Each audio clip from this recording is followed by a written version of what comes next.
qué bueno que dispone su corazón para venir a aprender de la palabra de Dios.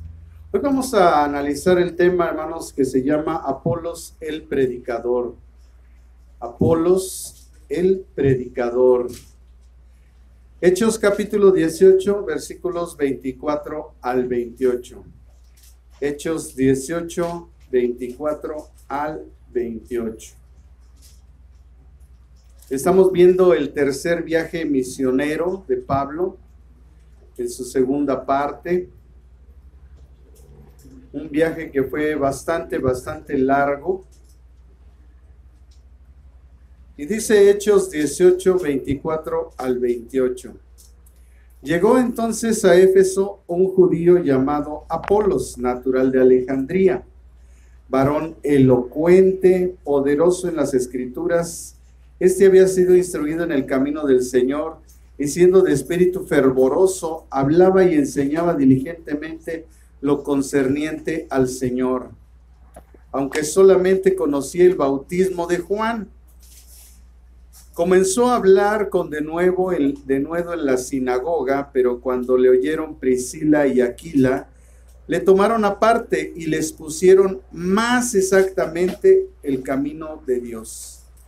Y queriendo él pasar a Acaya, los hermanos le animaron y escribieron a los discípulos que le recibiesen llegando él allá. Fue de gran provecho a los que por la gracia habían creído, porque con gran vehemencia refutaba públicamente a los judíos, demostrando por las escrituras que Jesús era el Cristo.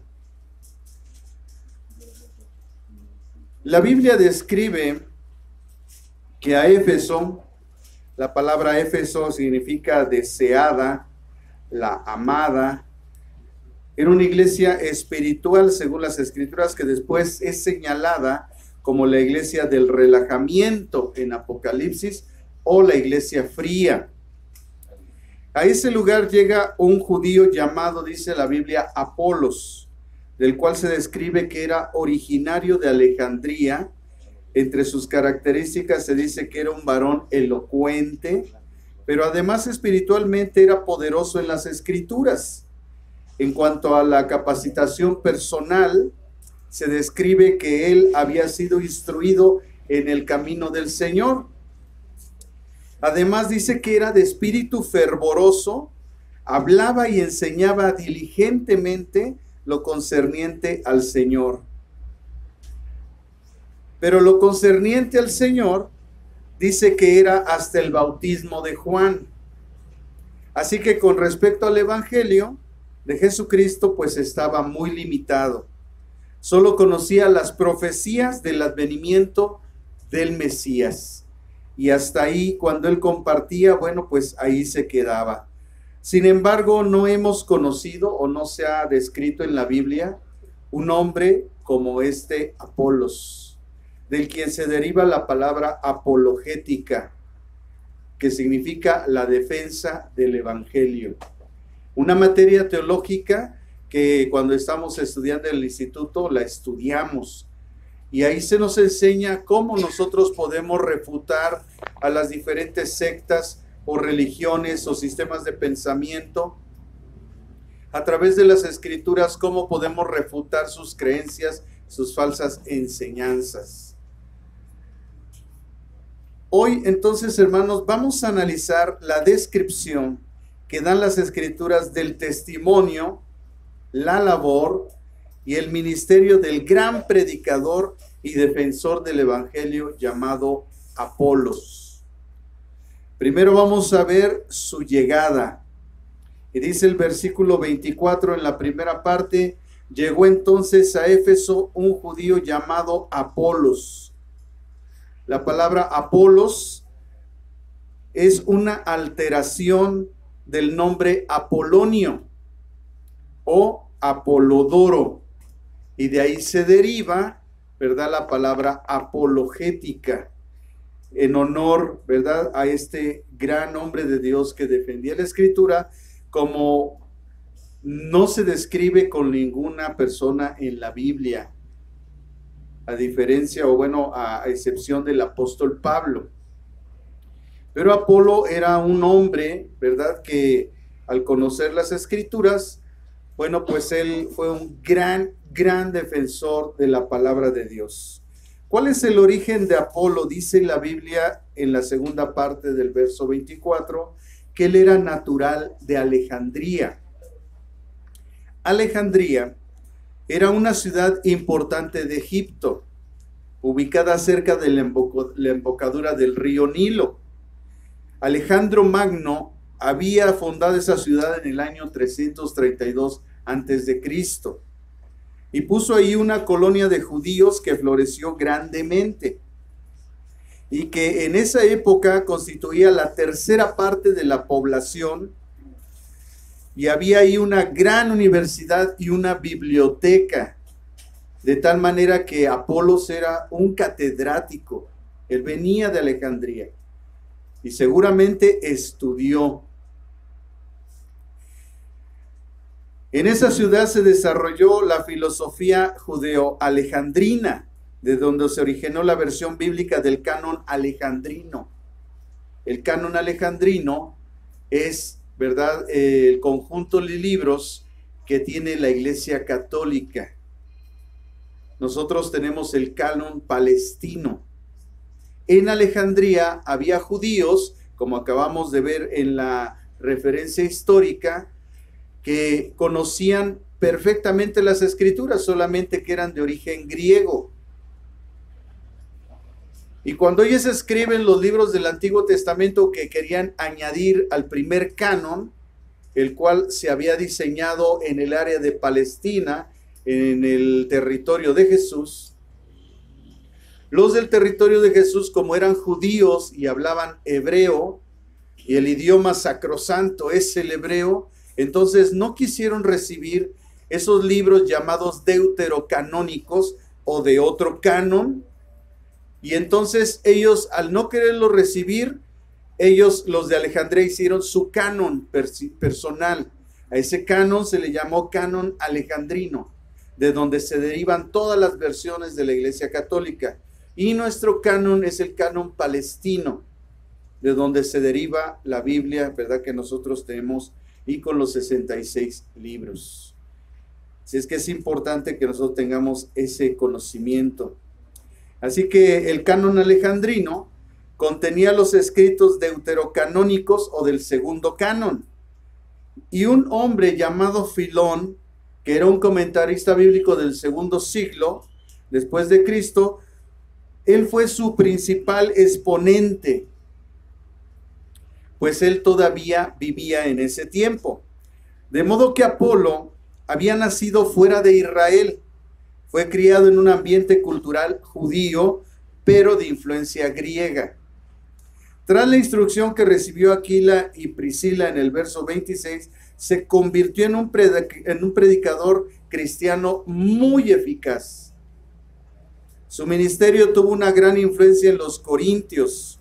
En la primera carta a los Corintios, en el capítulo 1, versículo 12, 1 Corintios 1, 12, dice: quiero decir que cada uno de vosotros dice, yo soy de Pablo, y yo soy de Apolos, y yo de Cefas, y yo de Cristo. Bueno, ahí hay una mala traducción, porque la palabra que está ahí no es Cristo. Ahí la palabra es Crispo, en griego. Pero hay una mala traducción. Porque había un hombre llamado Crispo que se había convertido al evangelio, pero cuando se escribieron los pergaminos con el paso del tiempo, como hay unas pequeñas diferencias en las letras, en el tamaño, y en el tamaño puede decir muchas cosas en la letra, así que vieron el corte de la letra un poco más pequeño y traducieron Cristo, pero realmente en los originales la palabra que está ahí escrita es Crispo. Entonces, como vemos aquí, hermanos, Apolo era un líder de la iglesia. Un gran líder de la iglesia se convirtió. Y bueno, fue de gran influencia en la iglesia de Corinto. ¿Cuál es el carácter que describe la Biblia de este joven? Bueno, en el versículo 24 En la tercera parte, ya al final dice, varón elocuente, y dice, poderoso en las escrituras. Apolo era indudablemente un académico, como dijimos, venía de Alejandría, y era una persona de grandes dotes. Con respecto a su carácter, se describe que él era elocuente. La elocuencia es la eficacia para persuadir o conmover con las palabras. Tienen los gestos o ademanes y cualquier otra acción o cosa capaz de dar a entender algo con viveza. Era un hombre con facilidad de palabras. También dice que era poderoso en las escrituras.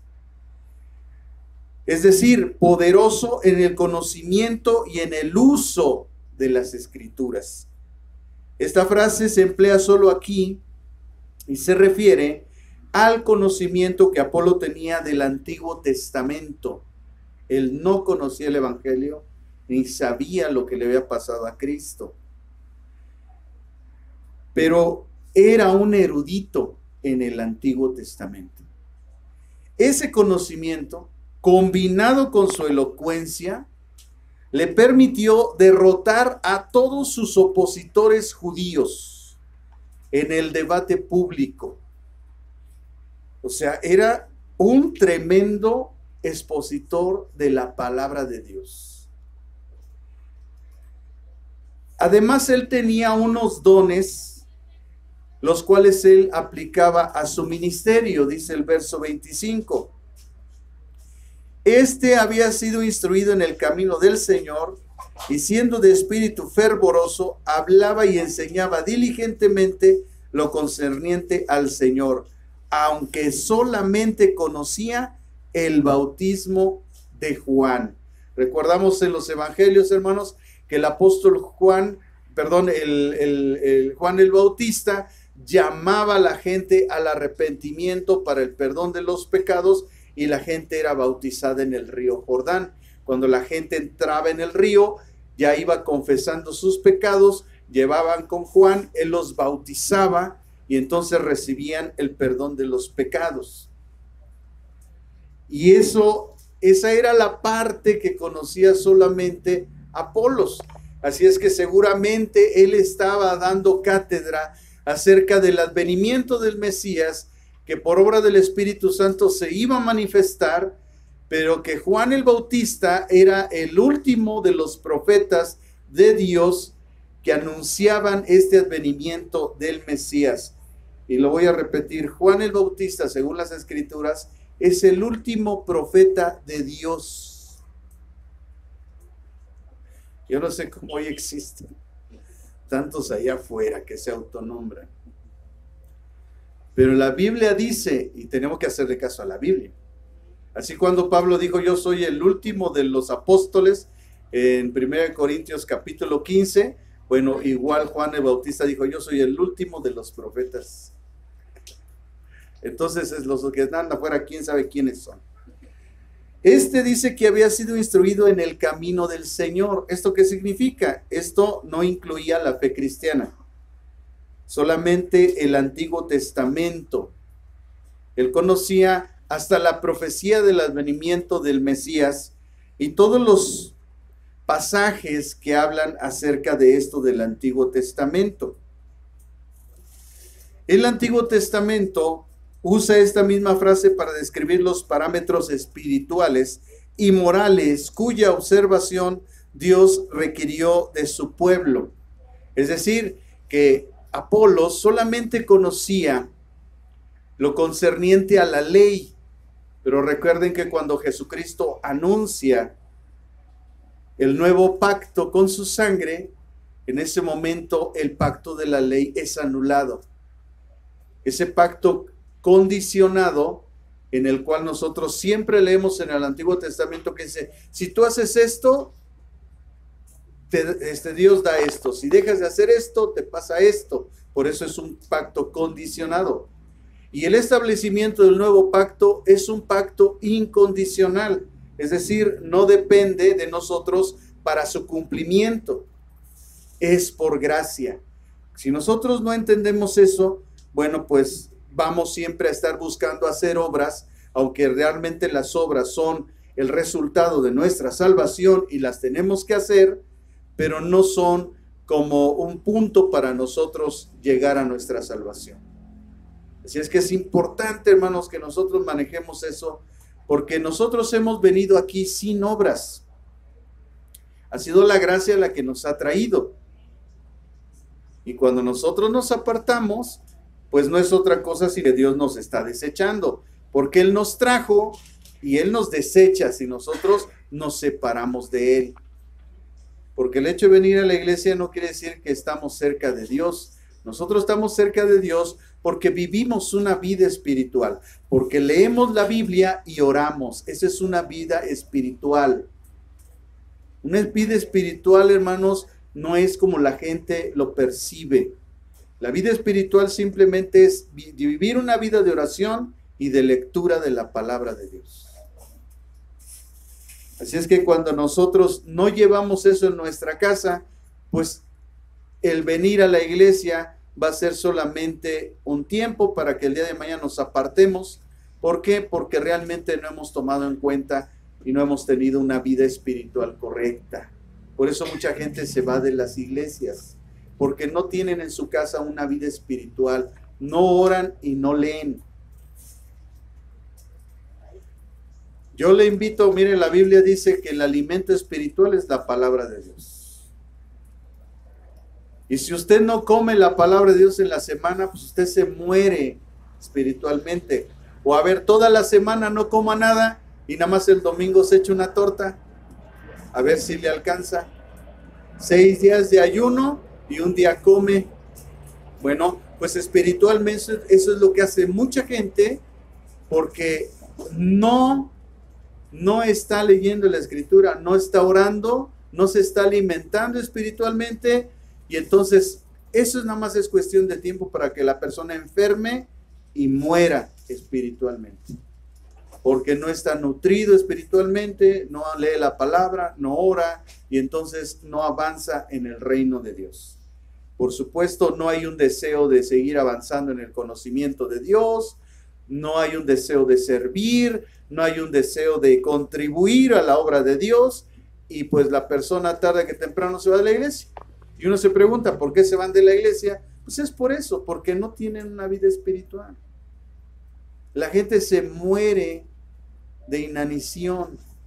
Entonces, cuando vienen las pruebas, ¿qué pasa? Pues no tienen fe, porque la fe viene por el oír, y el oír por la palabra de Dios. Entonces, si no leen las escrituras y no vienen a la iglesia y no fortalecen su fe, pues cuando vienen las pruebas son los primeros que salen corriendo. No entienden el proceso de formación de Dios que viene a través de las pruebas para formar nuestro carácter, nuestra actitud y nuestra vida. Porque Dios usa el dolor para pulir nuestra vida. Entonces, cuando vienen las circunstancias, la gente se la pasa renegando de Dios y se aparta de la fe porque no ha entendido ese principio. Pero dice también la Biblia que este joven era de espíritu fervoroso. El concepto de fervor es mencionado varias veces en la Biblia, principalmente en el contexto de la oración y el servicio a Dios. En Romanos 12:11, el apóstol Pablo nos exhorta a no ser perezosos en el celo, es decir, en el fervor, sino a ser fervientes en el espíritu, sirviendo al Señor. La palabra ferviente aquí se desprende del griego seo con Z, que significa hervir o arder. Por tanto, ser fervoroso es tener un corazón incandescente, dedicado plenamente a Dios y a su obra. Por eso le decía el domingo, si quieres ver qué tan frío estás, pues nada más analiza lo que hacías antes y lo que haces ahora y vas a ver cuán frío estás en el evangelio. Porque antes leías, antes orabas, hoy no lo haces. Entonces te estás congelando. Y lo único que está pasando es que el diablo te está preparando para ponerte una tentación y caigas en pecado. Y después sufras las consecuencias por no estar viviendo una vida correcta en Cristo. Por enfriarte. Este joven era de un espíritu fervoroso. Él hervía por dentro. Él era una lámpara que alumbraba, una llama encendida. Y yo creo que si vieras tu espejo espiritual, verías una velita que se está apagando. Porque ya no hay fuego en tu corazón. Porque ya pasaron los tiempos. Yo a veces digo, a la gente no le alcanza su cristianismo para salir adelante una vida en Cristo. Amados hermanos, nadie, absolutamente nadie que no tenga el Espíritu Santo va a poder soportar la vida cristiana. Porque el Espíritu Santo es el único que nos fortalece, que nos anima, nos sana, que nos libera de opresión, que trae consuelo, que trae bendición a nuestras vidas. Por eso siempre les he dicho, asegúrense de que el Espíritu Santo está en ustedes. Si el Espíritu está en nosotros, Él es capaz de vencer todo vicio. Porque el espíritu que tenemos es un espíritu de poder. No es cualquier espíritu. Entonces, mucha gente vive engañada pensando que tiene el Espíritu Santo, pero no lo tiene porque no puede vencer su droga, no puede vencer su alcoholismo, su tabaquismo, y todas esas cosas que trae en su corazón. El espíritu que nosotros tenemos es un espíritu de poder. Y es capaz de vencer toda adversidad en nuestra vida. Por eso, asegúrese, hermano, asegúrese, invítele al Espíritu Santo que venga a su corazón. Señor, esta es mi casa, ven a mi vida, ven, toma mi vida, cámbiame, transfórmame, quita el mal carácter, quita la mala actitud, clámele y va a ver cómo Dios va a empezar a trabajar en su corazón. Es increíble lo que la Biblia describe de Apolo. Él no era cristiano, sin embargo tenía un espíritu fervoroso. Era un gran predicador. Tenía grandes dotes como predicador. Era capaz de convencer con sus palabras. Y eso que él no era el Espíritu Santo. Convencía a la gente, pero su evangelio estaba limitado. A pesar de ser catedrático, de venir de Alejandría, de haber sido instruido seguramente con grandes sabios judíos, no tenía lo más importante que era el evangelio de Cristo. Dice la Biblia que él hablaba y enseñaba diligentemente lo concerniente al Señor, aunque solamente conocía el bautismo de Juan. Entonces, a pesar de su conocimiento del Antiguo Testamento, Apolo no entendía del todo la verdad cristiana. El bautismo de Juan tuvo el propósito de preparar a Israel para la llegada del Mesías. En Lucas capítulo 1, versículos 16 y 17, Lucas 1, 16, 17, dice, Lucas 1, 16 y 17. Y hará que muchos de los hijos de Israel se conviertan al Señor Dios de ellos, e irá delante de él con el espíritu y el poder de Elías, para hacer volver los corazones de los padres a los hijos y de los rebeldes a la prudencia de los justos, para preparar al Señor un pueblo bien dispuesto. Así que Juan el Bautista fue como un tractor que entró y rasgó toda la tierra y sacó todo para preparar el camino del Señor, porque el Señor traía una palabra que era la semilla del evangelio.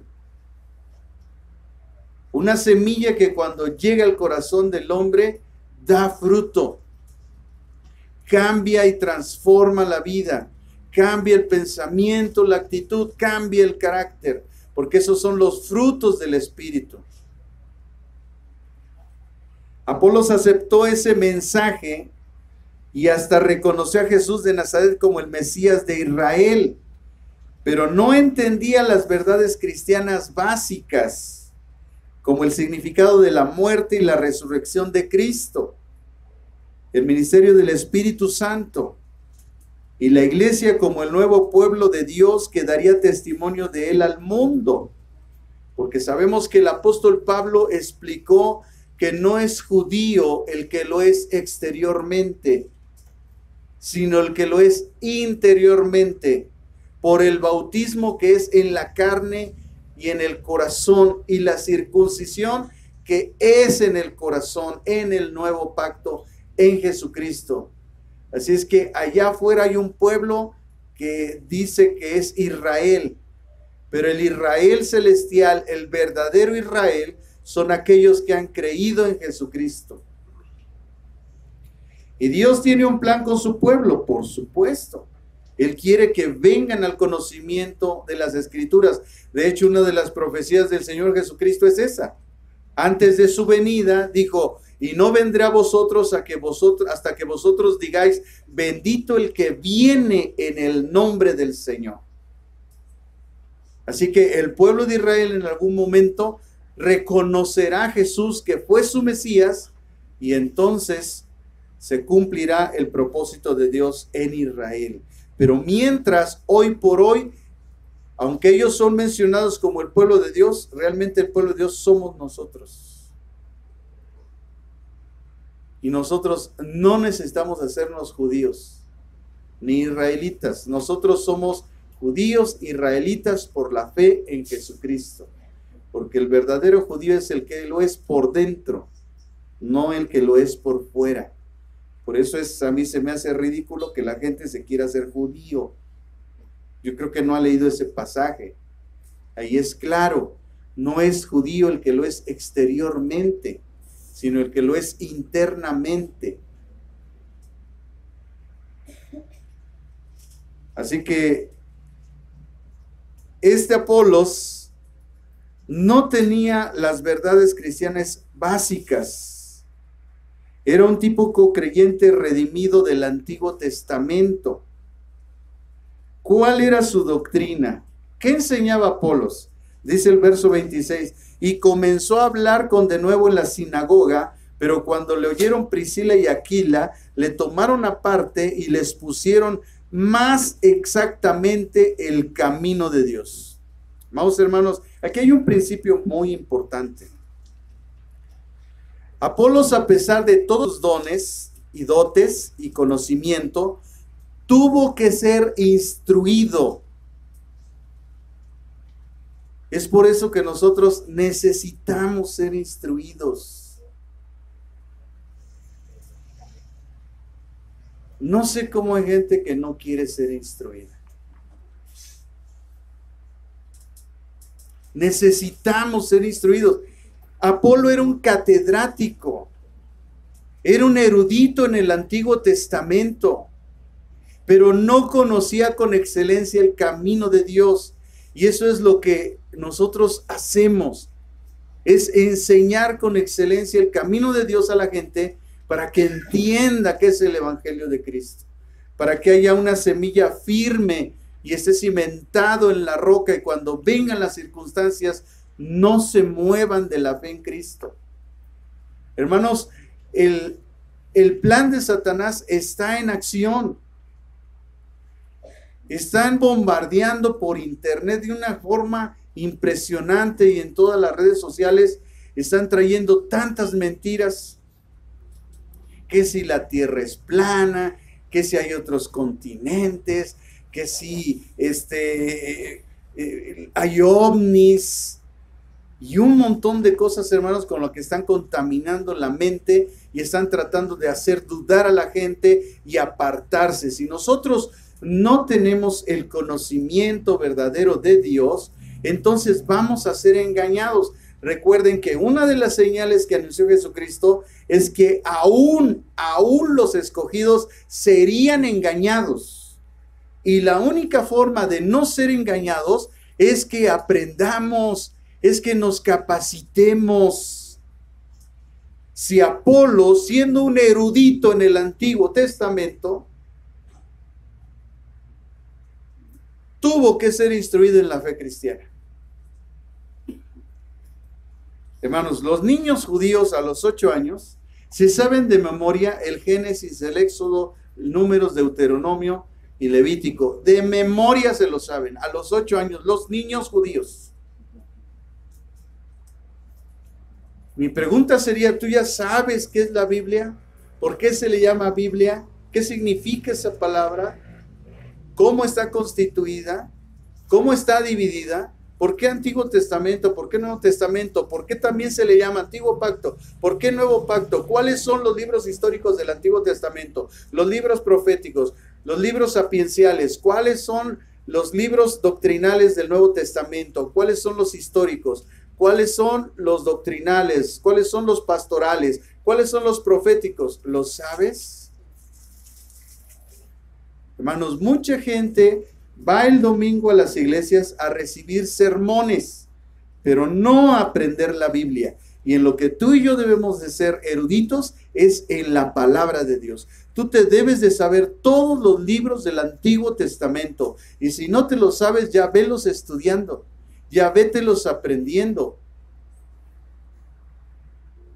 Es increíble que un niño se pase al frente y sepa más que tú. ¿Qué haces tú en tu casa?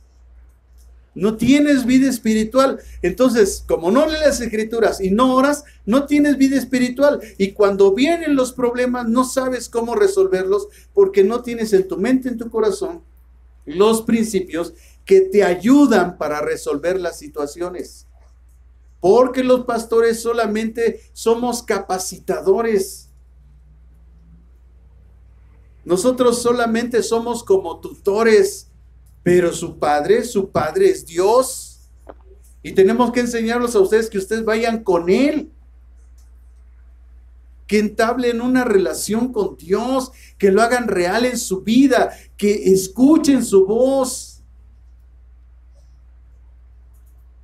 En la mañana estaba extasiado y me paré bien temprano porque el Señor me estaba predicando.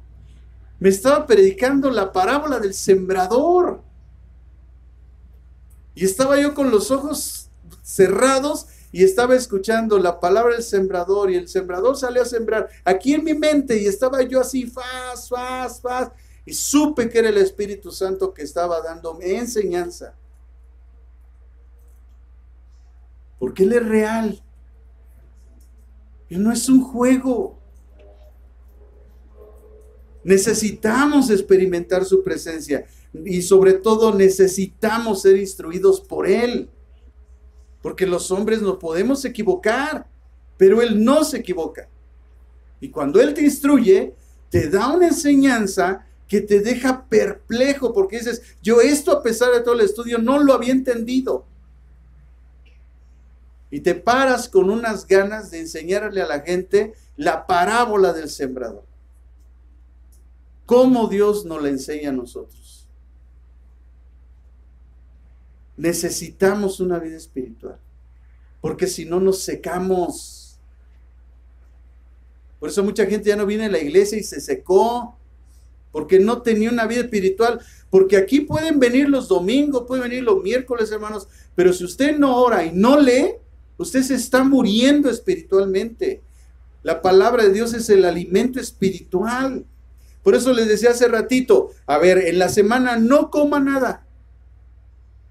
No coma nada. Y venga el domingo y échese una torta. A ver cuántos meses aguanta. No va a aguantar. Usted necesita alimentarse en la semana. Una de las prácticas que yo tenía era que cuando yo todavía no aprendía bien, en la mañana en el desayuno, mientras comía el desayuno, le estaba leyendo la Biblia. Así como la gente cuando agarra el periódico y está leyendo el periódico y está comiendo, bueno, yo agarraba la Biblia. Y luego en la tarde cuando comía y estaba comiendo y leyendo la Biblia. Y cuando iba a cenar, agarraba la Biblia. Así no había falla. Me aventaba mis 3 alimentos materiales y espirituales al día.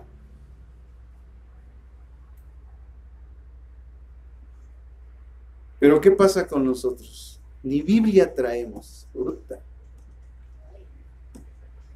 Qué tremendo es eso. El cristianismo no es una religión, hermanos. Allí en la religión usted puede hacer lo que usted quiera.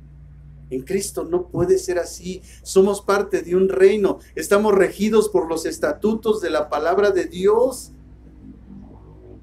No nos regimos bajo los estatutos de la religión. Nos regimos con los estatutos de la palabra de Dios. Somos parte de un reino. Por eso, cuando vienen las circunstancias, al primer guamazo chillamos. No sabemos qué hacer. Y aunque el Espíritu Santo nos quiere ayudar, pues ni Juan 3:16 te sabes. Entonces, ¿de dónde saca Dios de nuestra mente para traernos a nuestro corazón una palabra cuando en nuestra mente no hay nada? 0 versículos, ni uno. Ni el Salmo 23, ni el Salmo 21, ni el 17. No hay nada en tu corazón. ¿Cómo Dios va a traer una fortaleza a tu espíritu cuando te hallas en una prueba, cuando no hay nada en tu cabeza? Por eso mucha gente, hermano, desiste de las escrituras. Porque yo no los veo. Usted sale de aquí, se va a su casa, y yo no sé si ahí en su casa usted agarra la Biblia. Y como nada más echa una torta a la semana, pues piensa que eso espiritualmente lo va a sostener. Si no te sostiene físicamente una torta a la semana, tampoco te sostiene una torta a la semana espiritualmente. Tú tienes que comer la palabra de Dios en tu casa. Es el pan espiritual. Por eso Jesucristo dijo, yo soy el pan de vida. Porque Él es el Logos. Él es la palabra. Y cuando nosotros comemos de la palabra, somos alimentados espiritualmente. Ojalá que el hecho de que usted no lo haga sea porque no lo sabía. Pero hoy que usted ya lo sabe, ya no tiene pretexto. No reniegue después del Evangelio ni de la iglesia si usted nunca se alimentó. Yo le aseguro que una persona que siempre ha vivido una vida espiritual nunca reniega del Evangelio, ni de Cristo, ni de la iglesia, ni de su obra, ni de nada. Hermanos, yo voy a cumplir 26 años en el Evangelio y nunca he renegado de Dios. ¿Y sabe por qué? Porque a mí me enseñaron a llevar una vida espiritual, pero además yo lo hacía. Porque el problema es que yo estoy seguro que muchas veces nos han dicho, pero no lo hemos hecho, y ese es el problema. Como no ponemos en práctica la palabra de Dios, entonces vivimos, hermanos, y de una forma que nosotros nos estamos muriendo espiritualmente. ¿Por qué Apolo era de un espíritu fervoroso? ¿Por qué él era como una llama encendida? Porque él diario se alimentaba de la palabra de Dios. Había tanto fuego en su corazón que solamente Aquila y Priscila completaron el adiestramiento de Apolos en la verdad divina al instruirlo con plenitud en la fe cristiana. Le dijeron que Cristo vino, cómo se entregó, cómo enseñó, cómo murió en la cruz, cómo resucitó, y entonces Apolo explotó. Y no había absolutamente nadie que se le parara enfrente a Apolo. Fuera mormón, testigo de Jehová, adventista del séptimo día, no se le paraba enfrente a Apolo. Apolo tenía el conocimiento para tumbar a cualquier persona. Venían los ateos, venían los filósofos griegos y los tumbaba en su terreno.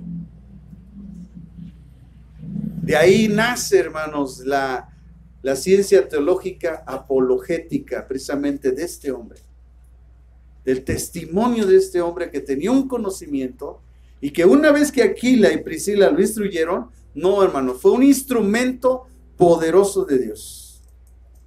Hay también un aspecto importante, hermanos, que pasa en esta generación, y es que no todos conocemos más exactamente el camino de Dios. La falta del conocimiento de la teología cristiana y sus ramas, el nulo uso de técnicas teológicas de interpretación bíblica, el casamiento con las traducciones bíblicas, o sea que dicen, es que aquí dice, no, es que ahí dice esa traducción, vamos a ver otras traducciones, vamos a ver qué es diferente. Vamos a conocer lo que realmente el Espíritu Santo quiso decir. La mala aplicación de métodos homiléticos, la homilética es la ciencia teológica que nos ayuda a la preparación de un mensaje de la palabra de Dios. La ausencia o nula práctica de la exégesis, que es la técnica teológica para conocer el significado de las palabras en su idioma natural en el que fueron escritos, para que nosotros podamos interpretar correctamente las Escrituras. Así que la ausencia o la nula práctica de exégesis en los mensajes ha afectado mucho. También el desconocimiento de doctrinas bíblicas, no denominacionales, no de la defensa de mi denominación, de mi sistema de pensamiento, de mi ministerio, ¿verdad? En el cual fui llamado, ¿verdad? A Cristo, no, de doctrinas cristianas.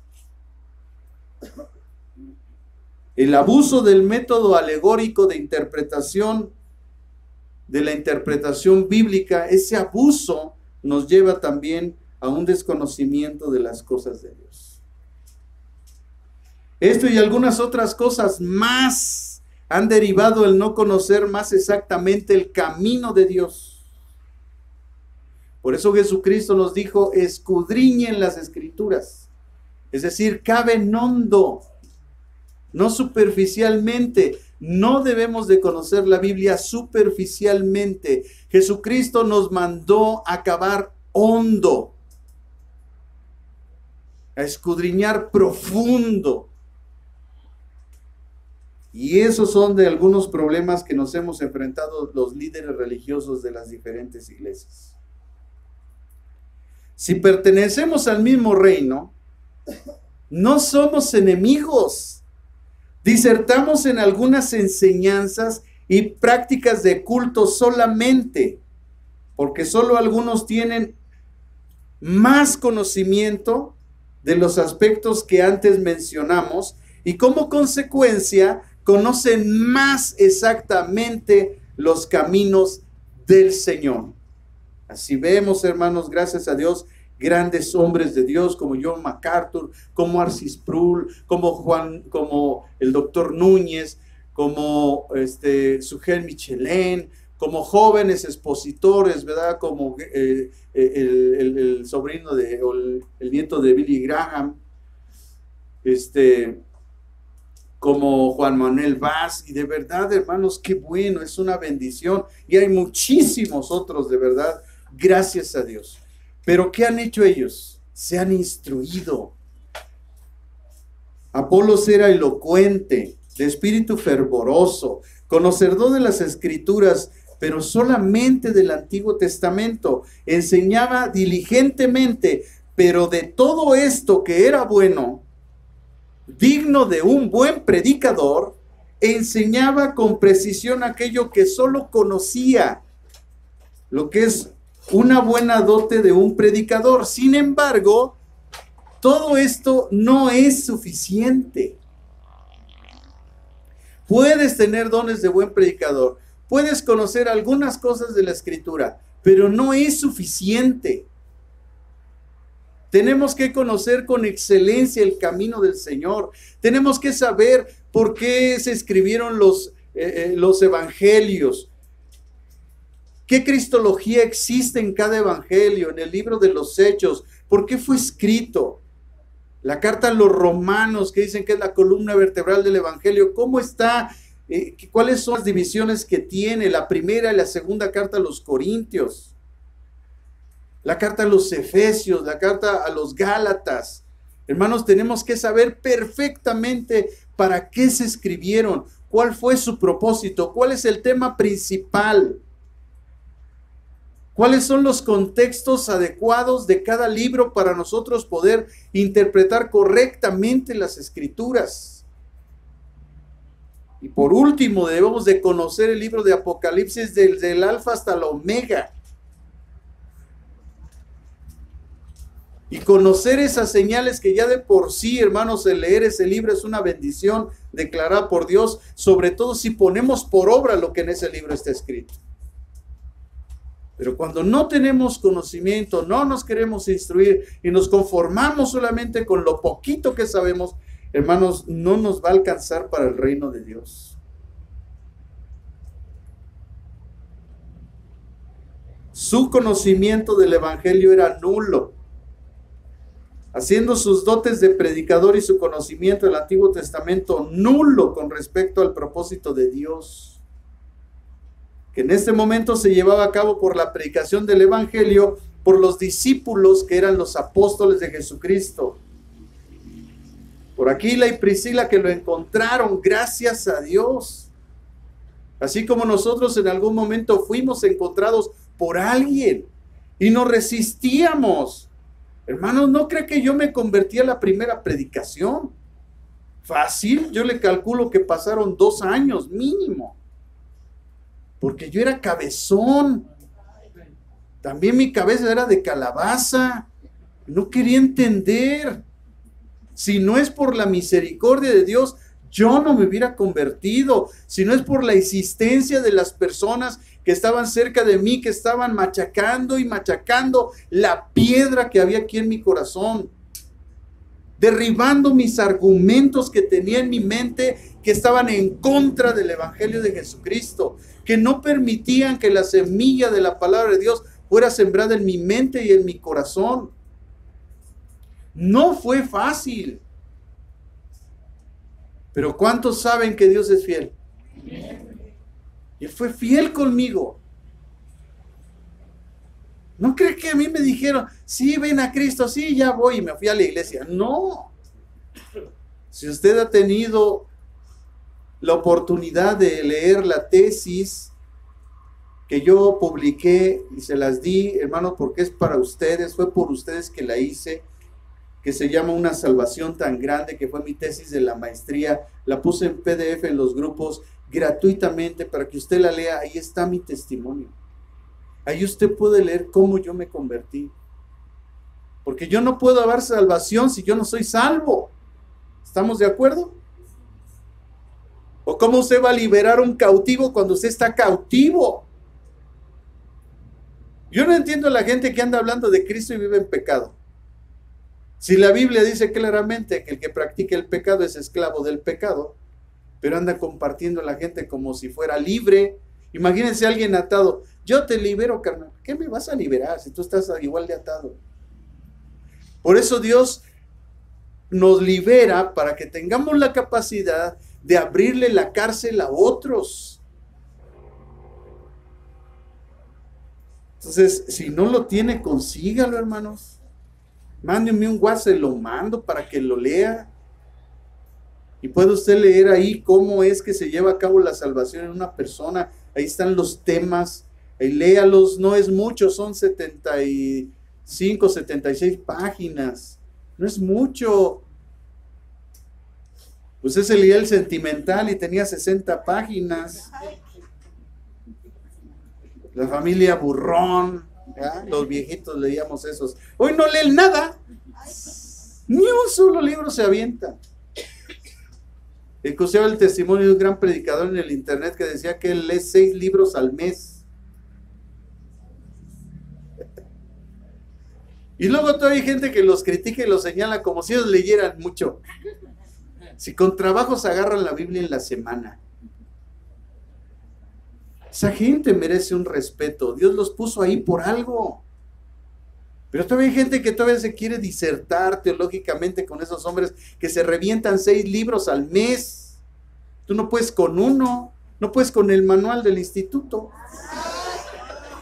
Déjalo, pastor.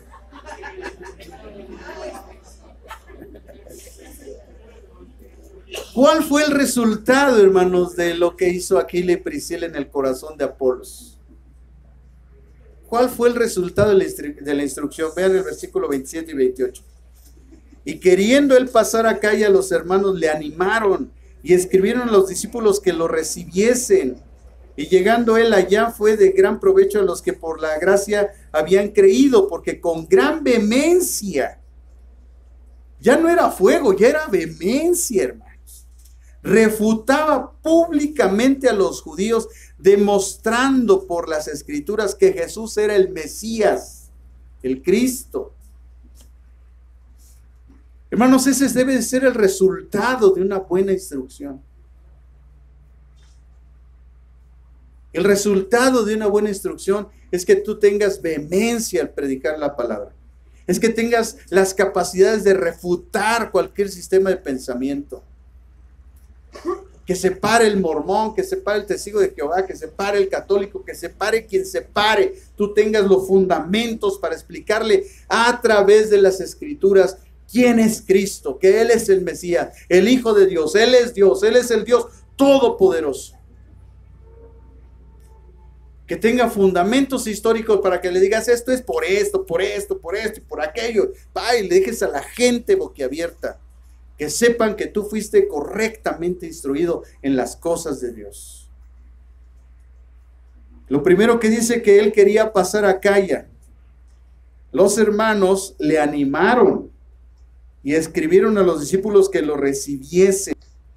Apolos, hermanos, planificaba cruzar el Asia Menor, la cual es hoy Turquía, hacia Corinto, en la parte continental de Grecia. Y escribieron a los discípulos que lo recibieran. Estas cartas de recomendación eran comunes en la iglesia primitiva. Tú no podías ir a un lugar si no era recomendado. El mismo apóstol Pablo tuvieron que recomendar que iba el apóstol Pablo, porque él era un perseguidor de la iglesia. Todavía en algunas iglesias cristianas, algunos pastores acostumbran a que si llega una persona nueva le diga de dónde viene, y si viene en buena fe, tráigame una carta de su pastor. Si no, no la recibimos en esta iglesia. Y ahí está el problema, ¿no?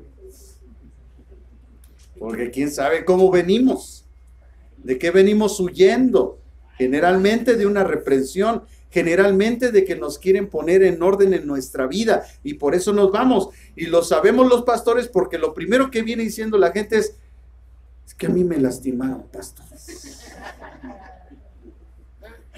Te lastimaron, pues si tienes 60 años, hermano, si tienes 50 años, no es una niña. No entiendo cómo la lastima. Solo los niños chillan. Y bueno, traen sus explicaciones. Y la verdad que la misericordia de Dios nos dice, ya recibe. La verdad. Al final después te los vas a enchilar tú. ¿No? Y ya yo después los enchilo y vemos a ver su respuesta. Los cristianos de Éfeso, hermanos, escribieron para informar a sus hermanos de Corinto que Apolos ya era un cristiano que contaba con toda la formación doctrinal que se requería para el ministerio. Imagínense, hermano. Después dice que, y llegando él allá, fue de gran provecho a los que por la gracia habían creído, porque con gran vehemencia refutado públicamente a los judíos, demostrando por las escrituras que Jesús era el Mesías, o el Cristo. Una persona, hermanos, que es instruida correctamente en el camino del Señor, como dijimos, que ha aprendido bien, es de gran utilidad o provecho en los propósitos de la comunicación de la verdad del reino de Dios. ¿Cómo queremos que los propósitos de Dios se cumplan en nuestra vida si no somos instruidos? Recuerden que el principio, la Escritura lo marca. En Marcos capítulo 16 dice, al que creyere y fuere bautizado, dice, vayan y hagan discípulos a todas las naciones. La palabra discípulo significa una persona que se dispone a ser instruido. Jesucristo mandó a ser discípulos, no creyentes. Es decir, llamar a la gente a la instrucción. a ser un verdadero discípulo, a aprender. No nos llamó nada más a venir los domingos a la iglesia. No nos llamó a ser igual que estábamos en la religión tradicional. Él nos llamó a ser discípulos, es decir, a ser instruidos. Por eso yo no cabe en mi cabeza que hay una persona que se llame cristiana y no quiera ser instruido. No es cristiano. No lo es. Discúlpeme, no lo es. Porque Cristo es mi Señor y si Él me lo está mandando, yo solamente lo tengo que hacer, punto. Pero siempre estamos buscando cómo zafamos. Y hay gente que hasta la Biblia usa. O sea, hasta se vuelven herejes. Porque empiezan a sacar sus falsas doctrinas. Hermanos, la Biblia se cansa de decirle al ser humano que se instruya. Lea todo el libro de Proverbios y vea cómo ahí siempre es un llamado al conocimiento y a la sabiduría. Conocimiento, aprender la inteligencia, el conocimiento y la sabiduría. La sabiduría es la puesta en práctica del conocimiento. Por eso no son solamente los oidores, sino los hacedores los que serán justificados delante de Dios. Es más, todavía el Señor en Oseas 4:6 deja una advertencia tremenda. El pueblo es destruido porque le falta conocimiento. Y después le viene la sentencia: por cuanto desechaste el conocimiento, lo desechaste, dice la sentencia, yo me voy a olvidar de tus hijos.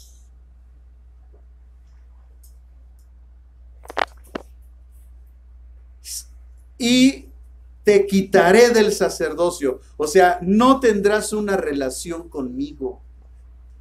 Qué tremenda es esa sentencia para la gente que no quiere aprender. Pero a pesar de todos los intentos, a pesar de todo lo que la Biblia dice, la gente siempre hay un pretexto para no estudiar. Y luego cuando vienen las situaciones, siempre están chillando. Siempre. Pero no se quieren capacitar. Por ejemplo, hermanos, comenzando con nuestro Señor Jesucristo, Él es el ejemplo. O sea, nosotros ¿a quién seguimos? A Cristo. Él es nuestro ejemplo. La pregunta es, ¿Cristo fue instruido? Oigan, Él era Dios, ¿eh? Fíjense lo que dice Lucas 2:52. Lucas 2:52. Lucas capítulo 2, versículo 52 dice: y Jesús crecía en sabiduría. Y como dijimos, no puede haber sabiduría sin conocimiento. Entonces Él fue instruido. Y en estatura y en gracia para con Dios y los hombres. Nuestro Señor Jesucristo nos dio ejemplo. Él a los 8 años disertaba con los más grandes teólogos judíos. Los dejaba boquiabiertos. Era un niño. Le hacía preguntas a los judíos que los dejaba callados, no sabían qué contestarle.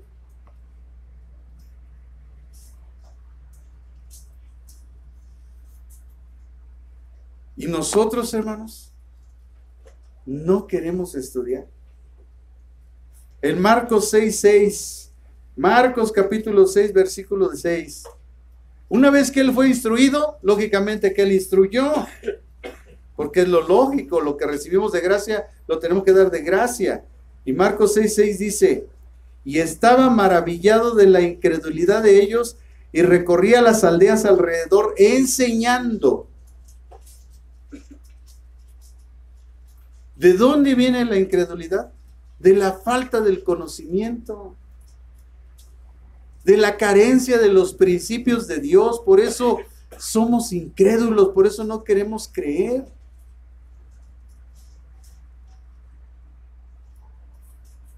El ministerio del maligno ya está en marcha y a mucha gente va a engañar. y más a los que no quieren aprender. Al rato ya los vamos a ver allá en las sectas, allá otra vez en la misma religión de siempre. ¿Por qué? Porque no quieren aprender. Qué tremenda luz. Allá adelantito en el capítulo 10, versículo 1 de Marcos, dice, Marcos 10, 1. Levantándose de ahí, es decir, Jesús, ¿verdad? Se fue a la región de Judea, al otro lado del Jordán, y se reunieron de nuevo las multitudes junto a él, y una vez más, como acostumbraba, les enseñaba. Escuchen esto, ¿cómo acostumbraba? Les enseñaba. O sea, era una costumbre que el Señor Jesucristo pasara su vida enseñando a la gente, porque Él quería discípulos, no simple gente religiosa. Él quería discípulos, gente que se dispusiera a ser enseñado. Por eso cuando sube al monte y se pasa toda la noche orando, Él escoge a 12 discípulos, hombres que Él observó y que por dirección de su Padre le reveló que esos hombres eran hombres que estaban dispuestos a ser enseñados.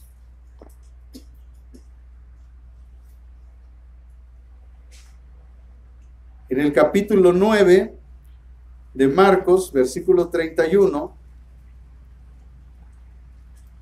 vemos cómo Él enseñaba a sus discípulos.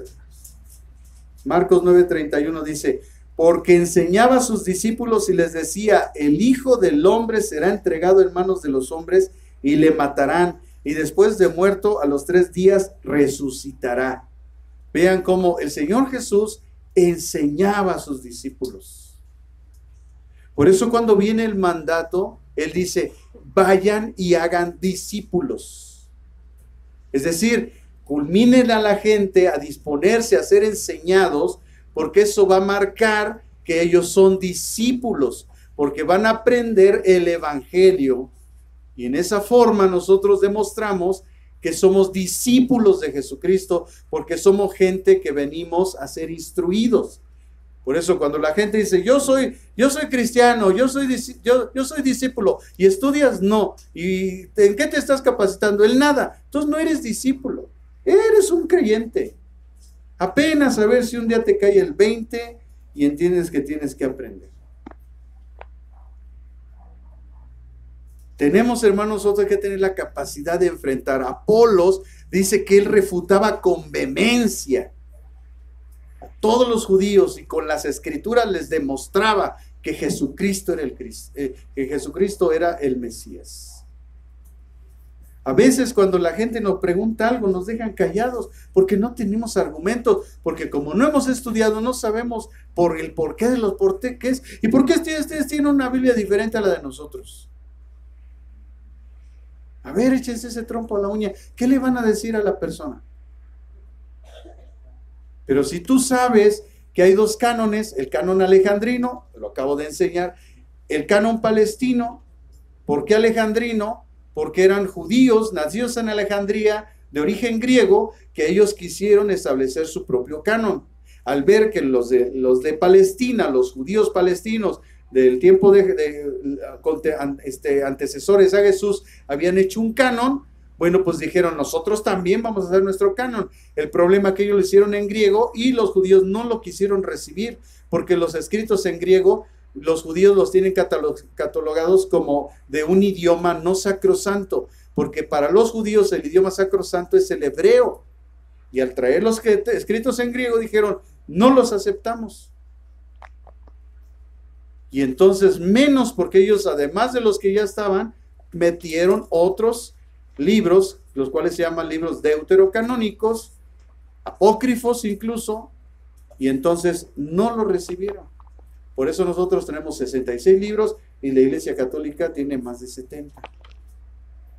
Pero si no sabemos eso, ¿cómo le vamos a explicar a la gente? Ahí va a estar el problema. El apóstol Pablo, hermano, y los principales judíos también fueron enseñados. En el libro de los Hechos, en el capítulo 22, versículo 3, Hechos 22, 3 dice, yo de cierto soy judío, nacido en Tarso de Cilicia, pero criado en esta ciudad, instruido a los pies de Gamaliel. O sea, el apóstol Pablo fue instruido. Por eso fue un instrumento poderoso de Dios. ¿Cómo queremos nosotros los pastores ser un instrumento de Dios cuando no estamos instruidos, cuando no nos capacitamos? ¿Cómo usted quiere ser un instrumento de Dios si no se capacita, si no se instruye? Señor, úsame. Pues ven a la iglesia, ponte a estudiar. Ah, no, yo no, eso no. Entonces, eres religioso. Piense lo que hacía antes en la iglesia tradicional y lo que hoy hace. Y si hace lo mismo, usted es un religioso.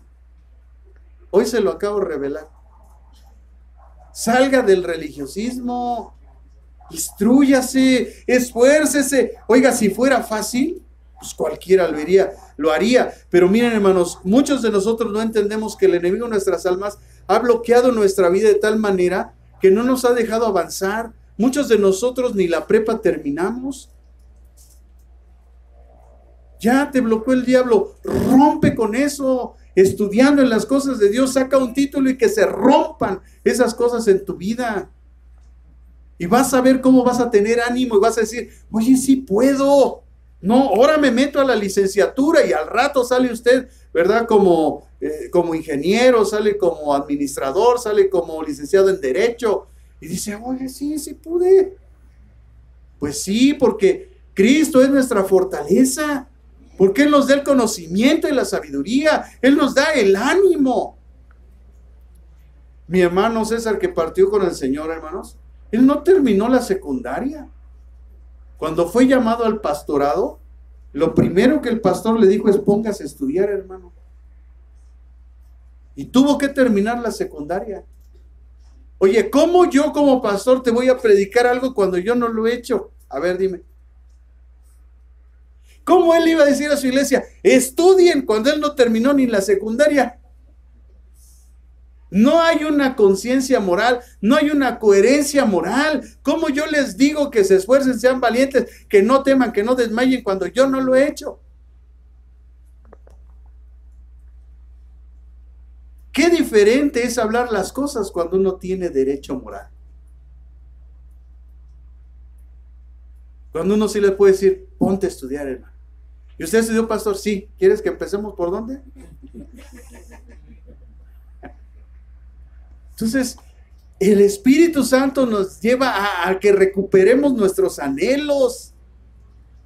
Esos que se murieron un día y los alcancemos. Por eso los jóvenes necesitan a Cristo. Para que no se mueran sus anhelos. Para que no haya impedimento. Porque estamos como en el Chapulín. Y ahora, ¿quién podrá ayudarme? No. Tú hazlo. Otros lo han hecho. ¿Tú por qué no? Y los que lo han hecho no tienen a Cristo. Tú sí lo tienes. ¿Por qué no puedes hacerlo? ¿Por qué no puedes ser ingeniero? ¿Por qué no puedes ser arquitecto? ¿Por qué no puedes ser médico? ¿Qué te impide, joven? ¿Cuál es el obstáculo? No hay dinero. Pues me pongo a trabajar yo también. Apoyo la casa y apoyo mis estudios. Salgo adelante y demuestro que Cristo tiene poder. Pero hermanos, queremos las cosas a lo fácil, a lo maruchán. Ya rápido, échale agua y ya la sopa. No. Cuestan las cosas. Tenemos que esforzarnos. El llamado a Josué, ¿cuál fue? Esfuérzate.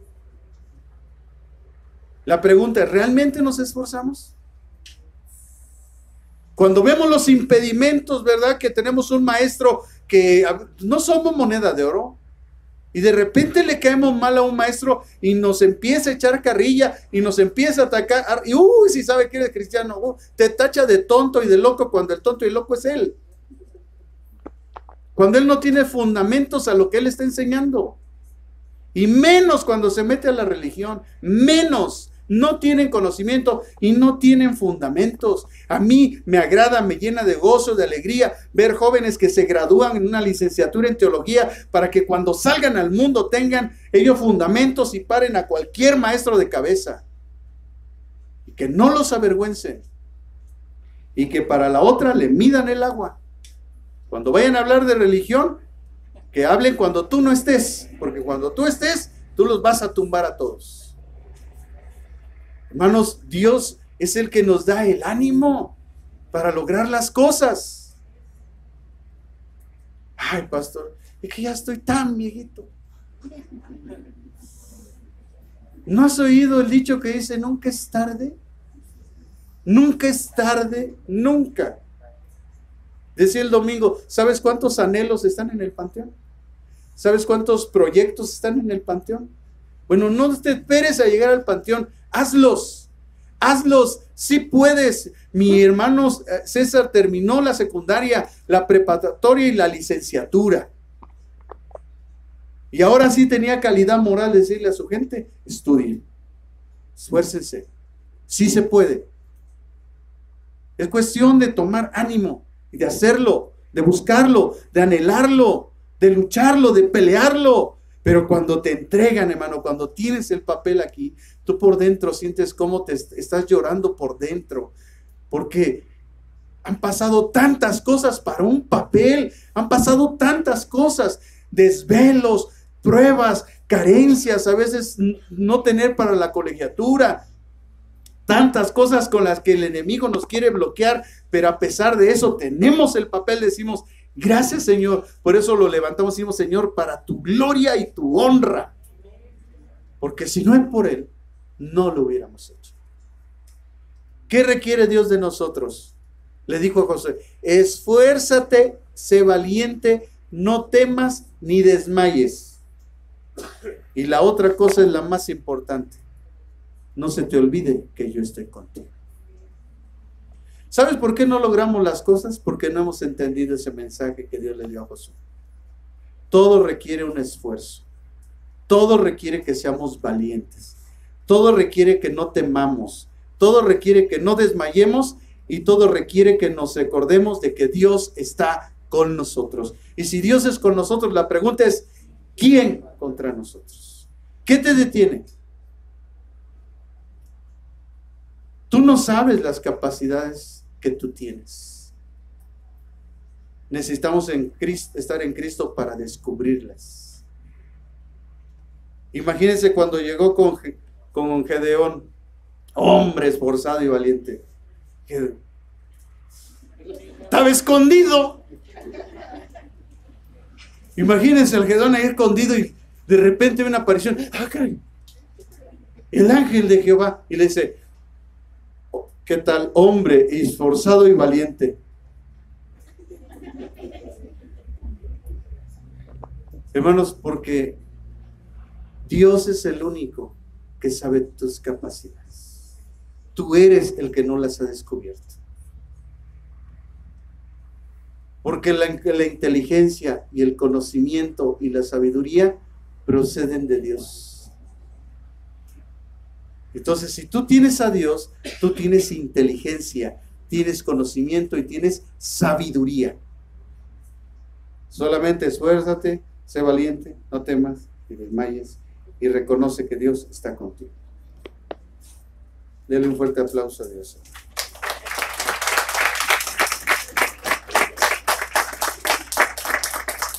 Dice Pablo, fui instruido a los pies de Gamaliel, estrictamente conforme a la ley de nuestros padres, celoso de Dios, como hoy sois todos vosotros. Le estaba hablando a los judíos. Pablo él había sido instruido y dice, ustedes también fueron instruidos.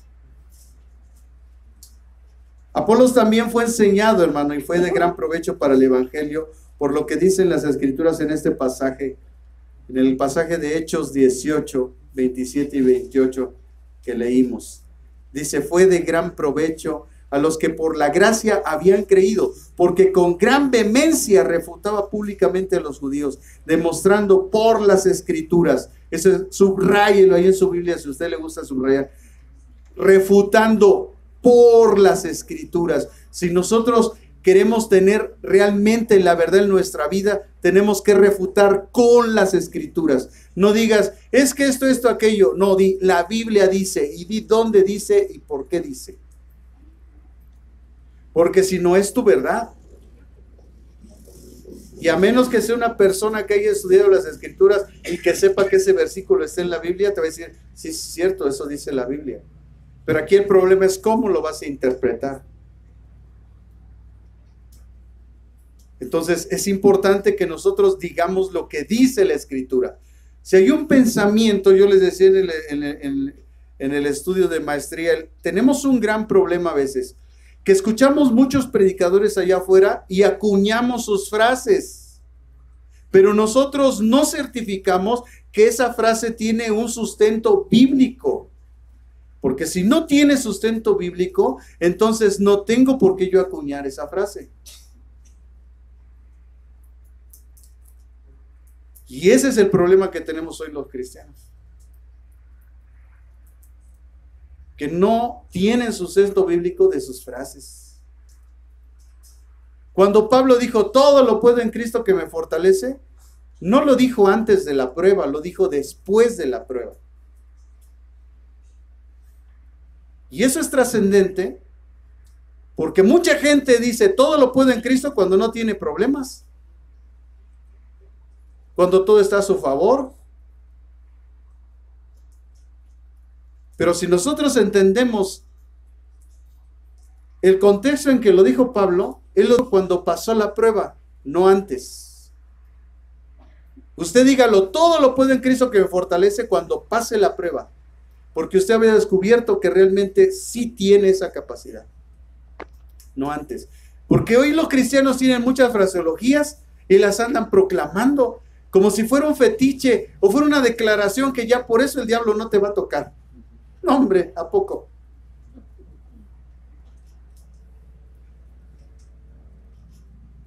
Y entonces, como escuchamos predicadores que dicen, ato a Satanás, ato, caramba, ¿tú quién lo está desatando? Entonces el nombre de Jesús no es poderoso, porque si yo ato al diablo en el nombre de Jesús, nadie lo puede desatar, ¿o sí? Porque el nombre de Jesús está sobre todo nombre, ¿no? Entonces, si yo lo estoy atando en el nombre de Jesús, y usted lo ata en el nombre de Jesús, y allá lo ata en el nombre de Jesús, entonces, ¿quién lo está desatando?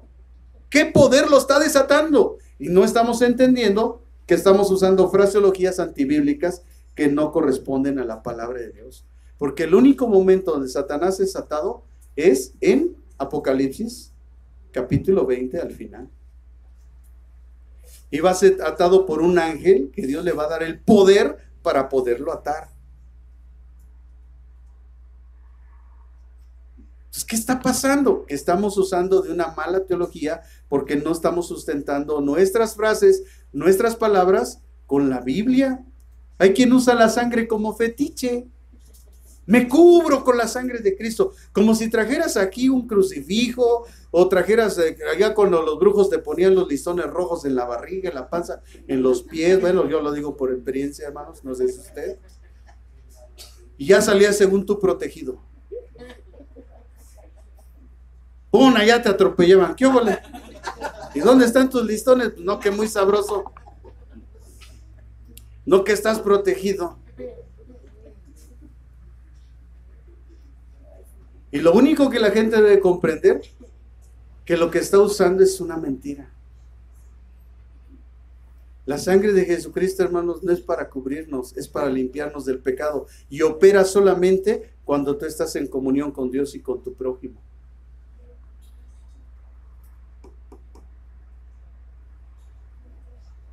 Entonces tienes que estar en comunión. Primera de Juan, léalo ahí dice. Si decimos es que estamos en luz, como Él está en luz, tenemos comunión con los unos con los otros y la sangre de Jesucristo nos limpia de todo pecado. No dice que te cubre, dice que te limpia del pecado. Pero opera solamente cuando estás en comunión con tus hermanos. Pero si estás peleado con el de atrás, con el de al lado, con el de adelante. Si vienes aquí a la iglesia, no lo puedes ver, ni siquiera lo quieres saludar. Ah, pero tú te sientes un cristiano. Libre, y viene la canción, libre, y estás libre. Y el diablo riéndose de ti está más atado que los de allá afuera. Porque la atadura es espiritual, hermanos, no es física. Entonces tú vienes a la iglesia, pero estás en pecado, estás atado.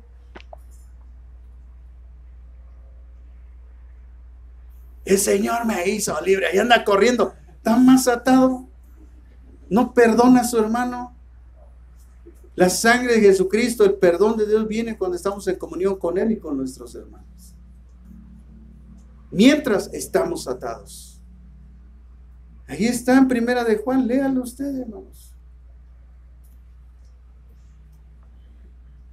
Entonces, Apolo, hermanos, era un hombre de Dios, se convirtió en un hombre de Dios por su conocimiento y fue instruido en la verdad exacta de la palabra de Dios y se convirtió en un instrumento poderoso de Dios. No podemos ser instrumentos de Dios si no hay en nosotros conocimiento. Como vemos entonces, finalmente, hermanos, una persona bien instruida en el Señor siempre será un instrumento de Dios. El ejemplo de Apolos, hermanos, es el más grande que existe al respecto. No hay excusa. No hay excusa alguna para la ignorancia, menos de las Escrituras, por parte de los predicadores o de los profesos intérpretes de la palabra de Dios o por cualquier persona que se diga cristiana. Todos nos debemos capacitar continuamente. No, pastor, yo no quiero estudiar teología.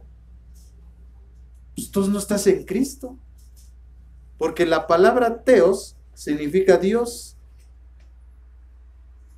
y logía, estudio de Dios.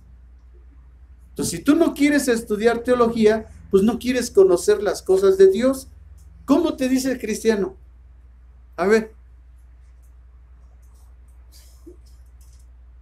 ¿se dan cuenta, hermanos? ¿Por qué el pueblo de Dios es destruido? Por falta de conocimiento. En Alejandría, hermanos, Clemente de Alejandría y Orígenes enseñaron en la escuela teológica cristiana. La última conferencia dada en clase del inglés, en la clase de inglés del Nuevo Testamento por el profesor John A. Brodus en el Seminario Teológico Bautista de Dallas fue acerca de este pasaje con un intenso ruego a sus estudiantes de que fueran poderosos en las Escrituras. No basta la elocuencia, no basta el conocimiento limitado que se adquiere por solo leer. Es necesario estudiar las doctrinas bíblicas. Hoy hay muchos institutos. Los mormones tienen institutos. Los testigos de Jehová tienen institutos. La Iglesia Católica tiene sus institutos. Las sectas tienen institutos. Los cristianos tenemos institutos, pero ¿cuál es la diferencia? Que solo existe una teología que es cristiana, solo una. Cuando la gente viene a estudiar, le enseñamos las dos ramas de la teología. La teología étnica, que es el conocimiento acerca de Dios o de dioses que tiene cualquier religión y muchas denominaciones pseudocristianas. Porque la teología cristiana solamente tiene 4 ramificaciones. Una de ellas es la teología bíblica, la teología sistemática, que es la que nosotros estudiamos, la teología ministerial y una que siempre se olvida por una causa. Son 4. La teología cristiana tiene solamente 4 ramas. Por eso es que nosotros estudiamos teología cristiana, porque estudiamos teología sistemática. Todo lo demás teología es teología étnica. Es para justificar sus dogmas, es para justificar sus doctrinas, pero la teología sistemática es la ciencia teológica que extrae de la Biblia las doctrinas bíblicas a través del estudio de diferentes ramas como la neumatología, la amarteología, la soteriología, la teología propia, la cristología, la bibliología, la antropología bíblica, la apologética, la hermenéutica, la homilética, la exégesis. Todo lo demás, hermanos, es teología no cristiana. Por eso tenemos que aprender teología cristiana, que está fuera, que no tiene tabúes, que no está orientada al conocimiento de un sistema de algún ministerio cristiano ni de una denominación, sino que está orientada a extraer de la Biblia las doctrinas bíblicas.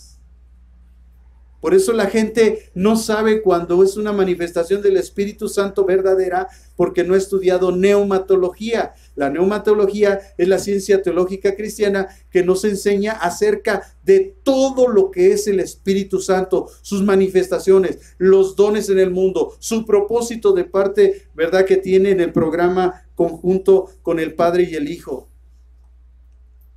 Por eso no sabemos discernir cuando algo es verdadero del Espíritu Santo y cuando no lo es.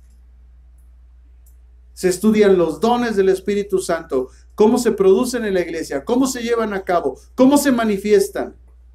Y por eso hoy en este tiempo, hermanos, en muchas iglesias dicen que son manifestaciones del Espíritu Santo cuando no lo son, porque no han estudiado eso. Mucha gente tiene un Cristo a su manera porque no ha estudiado la cristología bíblica, el Cristo de la Biblia, no el Cristo a tu manera, no el Cristo donde tú haces lo que tú quieras. No, el Cristo de la Biblia es el Señor y tienes que hacer lo que el Señor dice, no lo que tú dices. Pero nos decimos cristianos. En la teología propia estudiamos al Padre, a Dios como Padre, su santidad. ¿Por qué pecamos?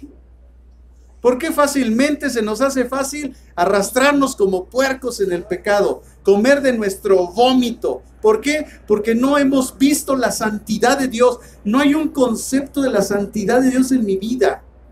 Y por eso se me hace fácil. Por eso sigo galaneando a las mujeres. Por eso hay mujeres que andan en el adulterio, porque no entienden la santidad de Dios. No entendemos que hay un Dios santo que está viendo nuestras vidas.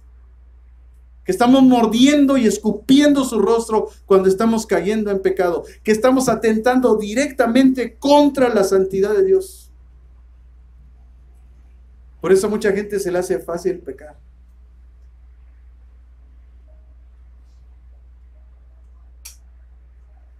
Pero cuando nosotros estudiamos la teología bíblica cristiana, no tardamos el momento cuando, si acaso llegamos a fallar, tirarnos de rodillas y de pedirle a Dios perdón. Y nos sentimos los más viles y menospreciados, pero con la esperanza del perdón de Dios, porque también conocemos que Él nos ama. Y sobre todo que nosotros no lo vamos a volver a hacer. ¿Se dan cuenta? ¿Por qué la gente se está perdiendo? ¿Por qué muchos cristianos están saliendo de las iglesias?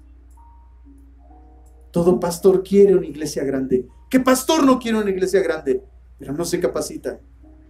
¿Cómo puede ser un instrumento de Dios?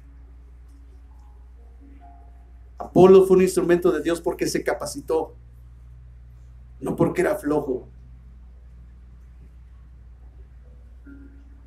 A veces iba con Dios, le decía, Señor, dame un mensaje para el domingo. Y un día me dijo, no seas flojo, estudia las Escrituras. Yo te mandé a escudriñar. Por eso siempre te faltan mensajes, porque no vas estudiando la palabra de Dios, porque no estás enseñando mi palabra. Estás dando sermones los domingos, pero no estás predicando mi palabra. No estás enseñando, como Pablo le dijo a Timoteo. Te encarezco delante de Dios que prediques la palabra. La primera pregunta que me surgió es, ¿qué es la palabra? La palabra son 66 libros. 39 del Antiguo Testamento y 27 del Nuevo Testamento. Enseña eso. Toma un libro, enséñalo a la iglesia y nunca te va a faltar un mensaje porque estarás predicando la palabra. Y yo lo digo esto en mi experiencia personal, hermanos, sin el afán de ofender a alguien que pudiera escuchar este mensaje. Es mi experiencia personal. Pero yo entendí que era un flow.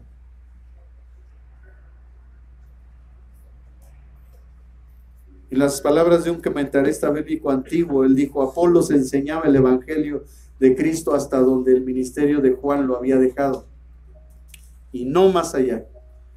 No podemos dejar de pensar que sabía del ministerio de Cristo hasta cuando fue instruido. A pesar de que sabía de la muerte y resurrección de Cristo, no estaba informado acerca de su ministerio. Aunque no tenía los dones milagrosos del Espíritu como los apóstoles, usaba los dones que él tenía. La dispensación del Espíritu, cualquiera que sea su medida, es dada a cada hombre para provecho entero. Era un predicador vivaz y afectuoso, de espíritu ferviente, estaba lleno del celo por la gloria de Dios y la salvación de las almas preciosas. Aquí había un hombre de Dios completo, cabalmente dotado para la obra. Y Aquila y Priscila animaron su ministerio y lo asistieron. No despreciaron a Apolos ni lo valoraron en poco ante otros, pero consideraron las desventajas bajo las cuales trabajaba. Habiendo ellos mismos obtenido el conocimiento de las verdades del Evangelio por su larga relación con el apóstol Pablo, le dijeron lo que sabían. Los estudiantes jóvenes pueden ganar mucho conversando con cristianos viejos, que los instruyan, que los guíen en las Escrituras, que les respondan sus preguntas, sus dudas. A los pastores de las iglesias, Dios nos ha llamado ancianos, porque ¿quién mejor que nosotros para instruirlos a ustedes? Los que creen por medio de la gracia siguen necesitando ayuda. En la medida que estén en este mundo habrá vestigios de incredulidad y algo que falta en su fe para ser perfeccionada y para completar el trabajo de la fe. Si los judíos se hubieran convencido que Jesús era el Cristo, hasta su propia ley les hubiera enseñado a oírle. El trabajo de los ministros es predicar a Cristo. No solo predicar la verdad, sino probarla y defenderla con mansedumbre, aunque con poder. Sin duda, para todo esto es necesario conocer con exactitud la verdad del Evangelio. No basta con lo que decimos saber. El conocimiento de Dios es muy vasto y muy amplio. Necesitamos estudiar. Necesitamos conocer cada día más. El que tiene hambre y sed de justicia, dice la Biblia, que es bienaventurado, porque siempre está buscando de Dios y cada vez más y más, porque lo conocemos más. Y siempre he dicho que la persona que más conoce de Dios tiene que ser el más humilde. No tiene que estarse jactando de sus lujos que el ministerio le ha dado, presumiendo un coche del año o una casa ostentosa, o diciendo que sus hijos tienen ropa de marca, que viven en la ostentosidad, porque según ellos, Dios los ha bendecido. Jesucristo entró a Jerusalén en un burro, en un pollino de asna. Los apóstoles anduvieron caminando por todas las ciudades, seguramente sustentados por Dios, porque Dios es el que sustenta a los siervos de Dios. Porque en Él vivimos, para Él somos y por Él morimos. Ya sea que vivamos, que moramos, del Señor somos.